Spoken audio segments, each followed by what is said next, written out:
Curso de Esperanto, grabación número 3. A ver, este es un curso en principio teórico. No preocuparos ahora de la práctica, eso vendrá después.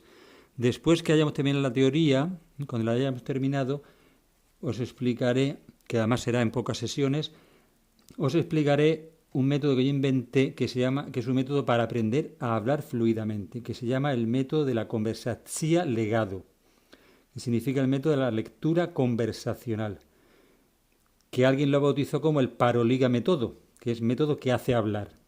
Es una forma especial de leer que te enseña a hablar, pero eso más adelante, cuando terminemos la teoría, os lo explicaré. Ahora no preocuparos de la fluidez ni del hablarlo, sino simplemente de entender la teoría. Vamos a ver, vamos a pasar al adverbio. Primeramente vamos a definir lo que es el adverbio y lo que es el adjetivo. El adjetivo ya lo hemos visto. Esto hay que aprendérselo prácticamente de memoria, estas definiciones, porque van a ser muy útiles. Adjetivo es la palabra que se refiere al nombre.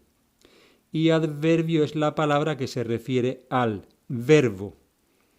Adjetivo u otro adverbio. Esas dos definiciones aprenderás de memoria. Nos van a ser muy útiles. En Esperanto el adverbio acaba en e, aunque hay unos cuantos adverbios, que creo que son unos 10 más o menos, que terminan de otra manera. Pero son muy poquitos y eso se aprenden aparte. El adverbio normalmente termina en e. Ese sustantivo que le cambiamos la o por una a, igualmente le cambiamos la o por una e y se convierte en el adverbio. Si digo, por ejemplo, a ver, ¿qué por ejemplo podríamos poner? Bueno, van a ir saliendo ejemplos. El adverbio termina en e. La diferencia que hay con el adjetivo también es que el adjetivo se puede poner en singular o en plural. Puedes decir, por ejemplo, rutja es rojo, rutja, rutjai, rojos, como en castellano. Por ejemplo, tablo rutja, mesa roja. Ahora, tabloi rutjai, mesas rojas. Pero en el adverbio no. El adverbio no tiene plural. El adverbio es, como en castellano, es invariable, no cambia. Siempre acaba en e y no se le añade nunca un plural. ¿De acuerdo? Eso es el adverbio. Bien. Lo siguiente, las preposiciones, no hay problema porque las preposiciones, como en castellano más o menos y como en muchas lenguas son aproximadamente 30, hay que aprendérselas y hay que saber que se ponen siempre antes de el nombre. Antes del nombre. O sea, preposición se pone antes de, posición anterior, antes de. Y el nombre va siempre sin terminación.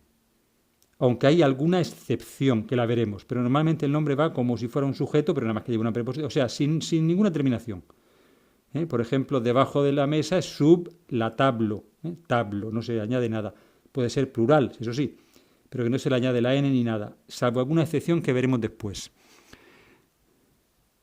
Después de esto pasamos, la pronunciación, ya sabéis que en Esperanto el Esperanto es un idioma fonético, estrictamente fonético. El castellano es casi fonético, pero el Esperanto es estrictamente fonético, quiere decir, cada letra es un sonido y cada sonido es una letra, con lo cual se escribe y se habla exactamente igual. Las palabras, el Esperanto es un idioma aglutinante. ¿Eso qué significa? Que dos palabras juntas producen una tercera, que es la suma de ambas. O sea, se suman dos palabras juntas, es como si se sumaran, ¿de acuerdo? Se suman, ¿vale? Más cosas. Bueno, aquí terminaríamos lo que es la parte básica de la gramática y luego a partir de aquí tendríamos. Bueno, aquí también otra cosa que decimos, que no se niega dos veces. En Esperanto no se niega dos veces. Se niega nada más que una. O sea, no se puede decir no te digo nada, porque ahí sería ne, o sea, no y nada. Tienes que poner o eliges ne o eliges nada.